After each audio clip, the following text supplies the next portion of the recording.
Moving forward towards another keynote speaker, I would request Mr. Zahid Mubarak, CEO of HR Metrics, and he's going to talk about future competencies of HR. So I will request Mr. Zahid Mubarak to come over.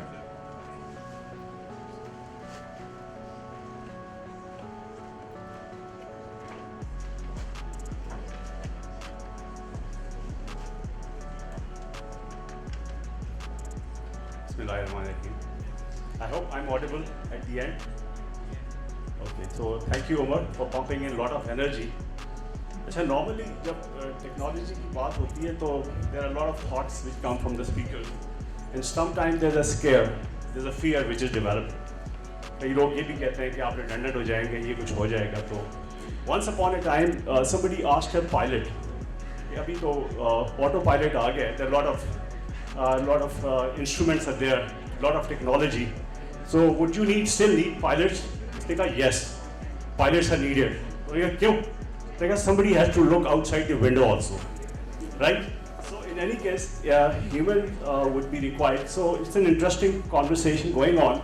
I'm sure there's a lot of takeaways for everyone. अच्छा, होता क्या है कि जब इस तरह की conferences हम आते हैं, सुनते हैं, participate करते हैं, तो there are a lot of learning. But the important part is that what percentage of the learning do we retain? That's an important question. And then what percent of the learning that we transfer to the workplace to transform the organizations, right? So for that matter, ये ऐसी बात नहीं है कि मैं आपको कहूँ कि आप चुप करें या गुलाम मुस्तफा कहें. It has to come from a sort of a motivation from within ourselves. When we are at such like places, I was just counting the heads. हमारे पास मुस्तफा तकरीबन 100 plus लोग तो होंगे. So I was thinking, it makes around 800 working days. So 2 years of 70, अगर इसको एक पे आप divide करें तो you have 2 years of in 70 days available. This much amount of time consumed. How we can make it more productive? हम technology पे इस पे आने से पहले थोड़ा सा मैं आपके साथ जो चीज़ explain करना चाहता हूँ, I want to emphasize. In such like events, our role is basically to ignite some thoughts, to trigger. Excuse me. आप जरा बातचीत को थोड़ा लिमिट कर. Excuse me. Okay, so trigger our thought. I want to trigger your thoughts while I also want to relate it with the topic. Asad साहब थे ACCA के, उन्होंने एक बात की थी. I think he mentioned that once upon a time the American president was visiting NASA and he asked a sweeper, "What do you do?" And this answer was very lofty. He said, "I help people going to the moon." So मैं अगर आपसे पूछूं कि as an HR professional, there are a lot of things to learn. What is your purpose of existence? पहले इस बात को सोचें ना, बाकी टेक्नोलॉजी और बाकी चीजें सारी हो जाएंगी. Can somebody tell me what is your purpose of existence in this world? Anyone?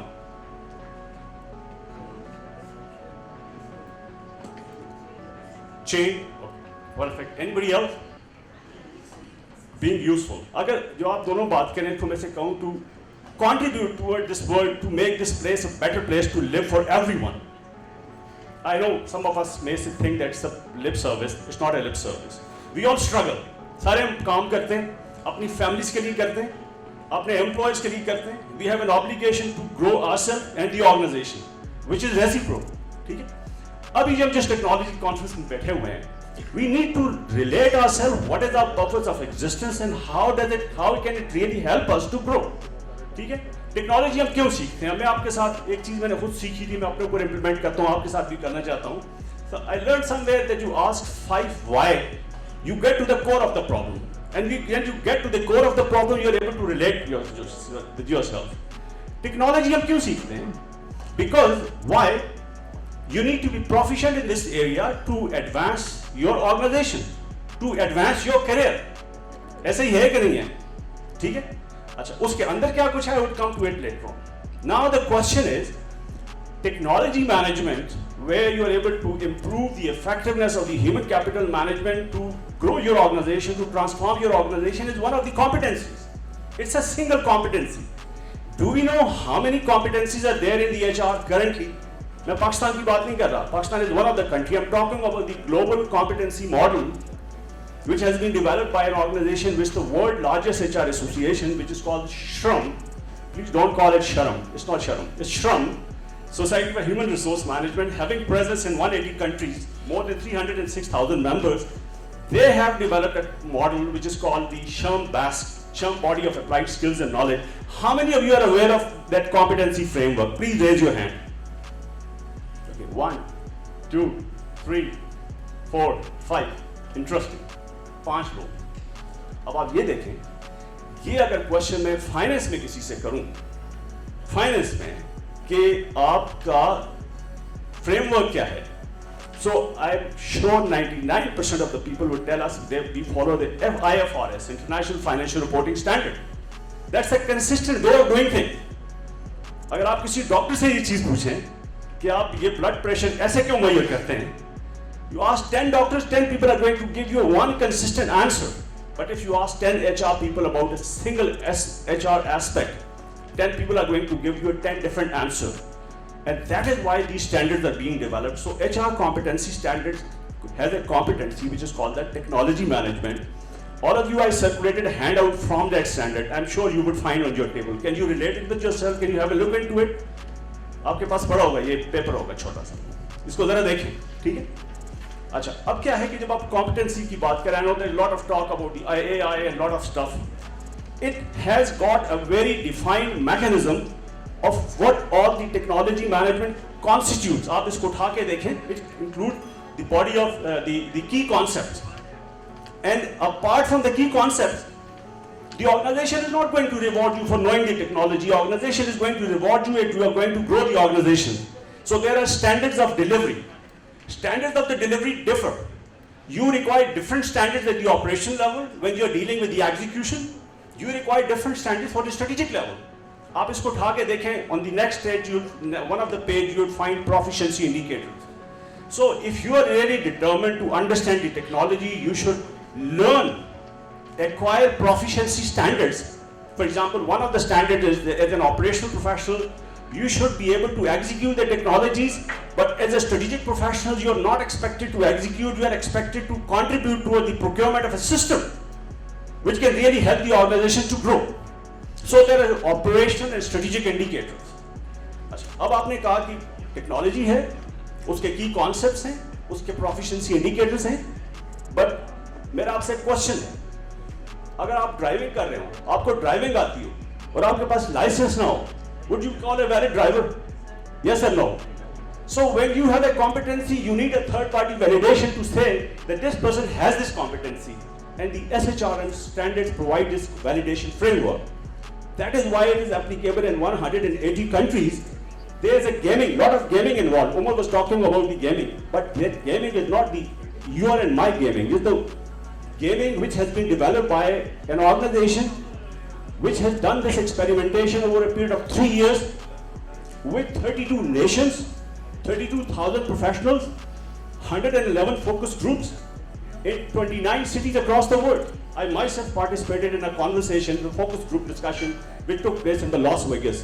So there's plenty of learning in that standard where you acquire the standards, understand the proficiency benchmarks, learn it, get yourself tested by a third party, acquire the competency, and that becomes your license to operate globally. You go to any part of the world, you go to the China, you go to the India, you go to the USA, if you are a qualified SHRM qualified professional, the competency standard talks about the 15 competencies. Now what are, sorry, not 15, 9 behavioral and 14 technical competencies. On this document, on the page 2, you would find a list of those competencies which are essentially required to become a well-rounded professional. To become a well-rounded professional, on one hand, you need a technical competencies. For example, you're hiring, training, compensation, but that's not enough.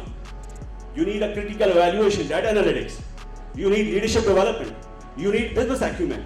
Now, all these things, why there's a need for the competency standard? Because as I said, today if you ask a single question, how do you manage the performance of the people? Ask 10 people in a similar sector, you would find 10 different answers. So you lose the objectivity of what you're saying. Nobody's going to take you very seriously. Somebody's going to take you very seriously when you say, it's not that I'm doing it, it's how the other profession operates. So take these competencies very seriously if you want to grow. I applied it for myself for the reason, when I joined the profession, I asked a question. In fact, I started my first career in 1985. After 20 plus years of the service, I moved to the private sector. I wanted to join the private sector. I asked a question. I asked this question to people. Which profession should I join? Can I become an accountant? People said no. You cannot become an accountant if you don't have a qualification. Yes, you can come at the entry level, but not at the mid level or senior level. I said, can I become an engineer? People said, no, you need a professional qualification. But they said you can become an HR professional. Now, what kind of profession it is? You don't have an entry to the career. You do not have a barrier to a profession. How you can grow over there? So it's not that I waited for somebody outside to force me to do certification. I did it myself. And that was by virtue of the certification, where the technology management is one of the competencies apart from others. I happened to enjoy some of the privileges. What were those privileges? The government of Pakistan appointed me as the country chair on the HR standards and Pakistan representative to ISO Geneva on developing HR standards. In that capacity, I worked in a face-to-face environment to represent Pakistan and develop standards in 16 different locations. American National Standard Institute, the British standards, France standards, Indonesia standards, Singapore standards, Australia standards. All these opportunities I got because of the reason that I applied this quality control on myself, that I'm not going to practice the HR profession unless I have the required competency at that third-party validation. So that is why I'm asking everyone that consider it for yourself, not necessarily. This qualification is like a seatbelt. Now there are two reasons to wear the seatbelt. One, that you're waiting for the cop, a third party going to find you. That happens outside. In the UAE, in the Europe, in the UK, you cannot apply for the HR jobs unless you have a certification, a global certification. The other is the reason is that you think seatbelt is important for you. It's not because of the cop. It's because of your health. So you wear it the moment you come up to the garage, right? So raise the standard, build the standard for yourself. So that's what I wanted to talk about, the competency standard. Now coming over exactly to the technology competencies, we have to understand that as an HR professional, we are not the technical experts, and we cannot be the technical experts, right? It's just like a pilot runs the aircraft, but pilot does not maintain the aircraft. So if you want to be a successful HR professional, where you want to make use of those your technical skills, you should be knowing few things. Number one, what's the need of your organization, and how you can do a good need assessment of acquiring some technology platform where you're able to see with clarity that this was the asset, software as a solution, software as a cloud, is the the premises-based thing, and a few other things. For example, if you're using an HRIS, how you can combine it with the ERP so that you can provide a solution to the organization, and how to use the ESS, employee self-service, the management self-service things, and most importantly, technology is a very sensitive thing. There's a lot of issues. You see that complete regimes are changed because of the technology. Wikipedia is one of the, not Wikipedia, but WikiLeaks was one of them. So the global regulation, GDPR, those of us who are not aware of it must learn and use it if you want to become a successful person using the technology, where you are able to take care of the data control issues, the flexibility issues, maintenance issues, the security issues, and the privacy issues. So these are some of the broader thoughts. I didn't try to be technical. I tried to ignite your thought in a way that technology is a one bit of it. It's important. It's critically important. But you have to see the larger things in a broader context. So setting our north is important before getting down to the nuts and bolts. I know it's a challenging time because you would be starving. I don't want to take more time. If you have any one odd question, I'm happy to take. Otherwise, I'm done with it. Thank you so much.